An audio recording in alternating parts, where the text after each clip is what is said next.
Welcome back to Arena of the Contest, Flanks 06, continuing this tier video series here for PvE and how the Arena of the Contest heroes, how they fare in the PvE mode. Alright, so today we will be covering the C tier. If you missed the previous video, I did the D tier and I explained a lot more into detail the tier list rules that I come up with. I'll show them up here. And so you can kind of get the idea of how I came up with this rule set, as it is a little different than some other content creators do it. But anyway, it kind of follows a lot of how Overlord perks work, and as well as the boss phase rules, and then the conditions that all apply to how these rule sets work. So anyway, let's move into the C tier. Alright, in the C tier here, we have Askren, Sireric, Mir, Tarim, and Zund. The rule set for C tier is most ability effects are blocked by Overlord perks or has effects that won't be used in PvE. This is classifying as having 3 or 4 effects that can be blocked. So let's start with Askren. Askren the Archangel, while a very powerful defensive and powerful healer character, he does struggle from this rule set because he actually has 4 different abilities that are impacted by Overlord perks and other effects. Alright, looking at his abilities, starting with Exalted Strike, that toughened condition, one of our conditions that is blocked, that is one right there. But also you'll notice that heal is actually pretty powerful, which still makes it a good ability, but it just won't get that full effectiveness. Moving on to Wings of Justice, you get that benefit move and protected status, which is the affected one, but then you get a little bit of a heal within a short range around you.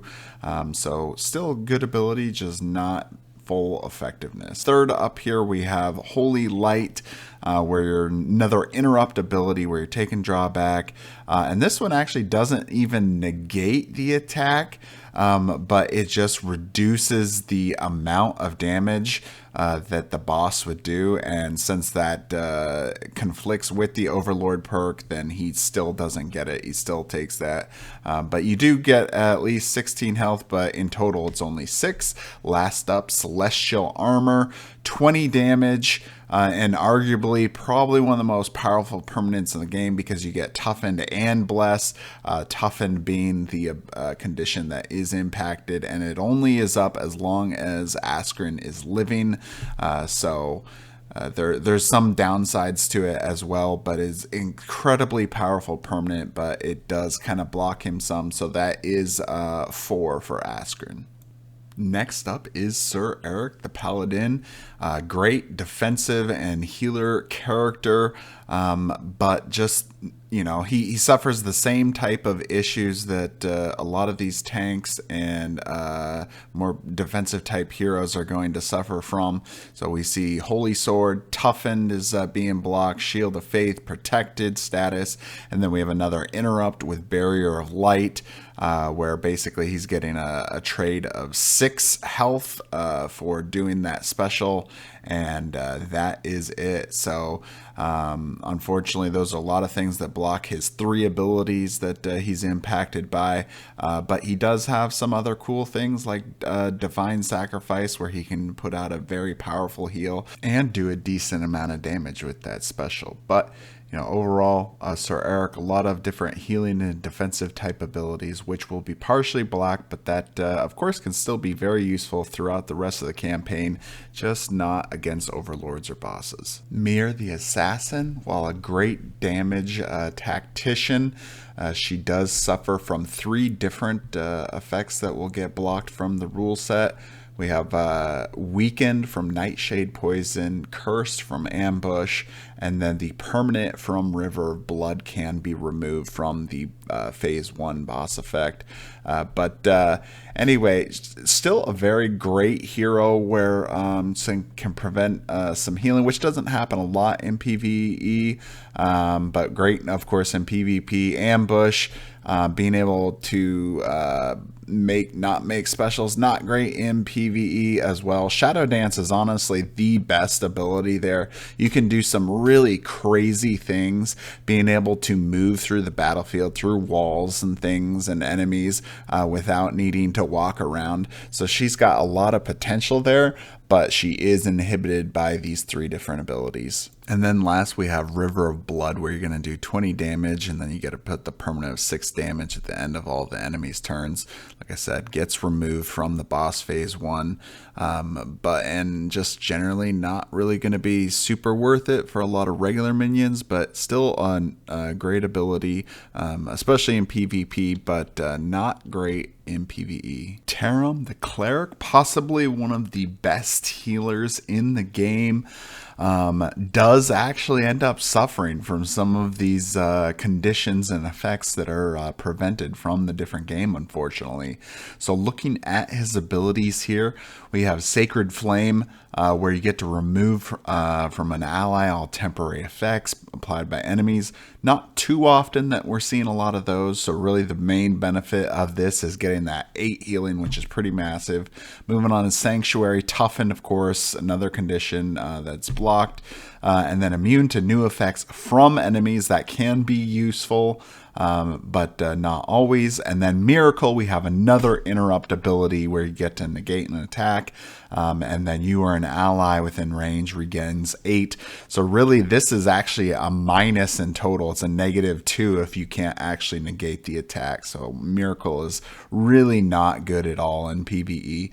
Finally, Divine Grace, easily the best ability of Tarim's subset here. 25 hit points, and then whenever you get to declare an attack, you get 4 health. So that is easily his best ability there. Finally, we have Zane the Illusionist, the controller character who can prevent some damage and reduce the effectiveness of some enemies.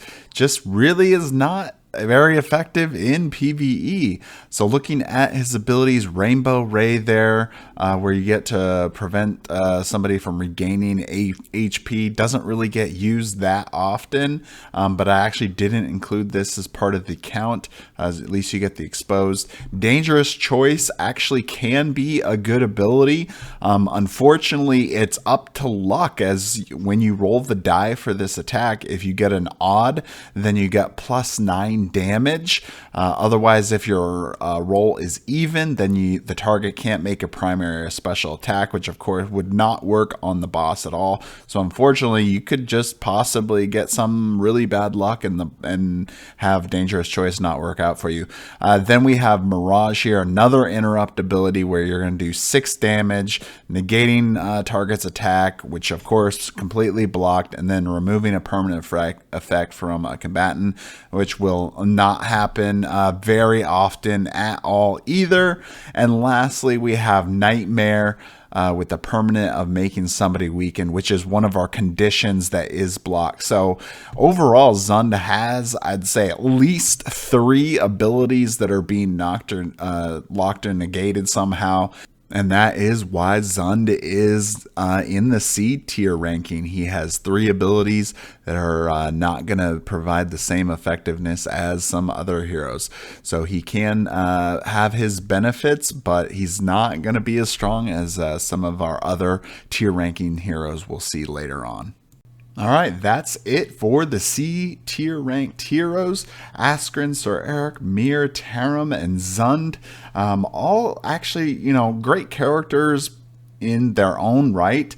I guess one thing I wanted to clarify that's going to stay consistent throughout this entire video series is while we're looking at these characters on an individual basis. When they are mixed in a team, they can still become very powerful. And in fact, even going through the tier ranking that we went through today, you'll notice that there's still a lot of abilities that are even effective, even if we're not talking about how they're used on a boss situation or an overlord situation. It's just that these individual heroes will be a little less effective, or maybe they, will just do damage. So I don't want anyone to think that this tier video means that these are just horrible heroes. It's just that going through with this system, it doesn't seem that they are going to be as effective as some of these other heroes when you're looking at overlord effects, boss phase, and then how conditions work with the overlord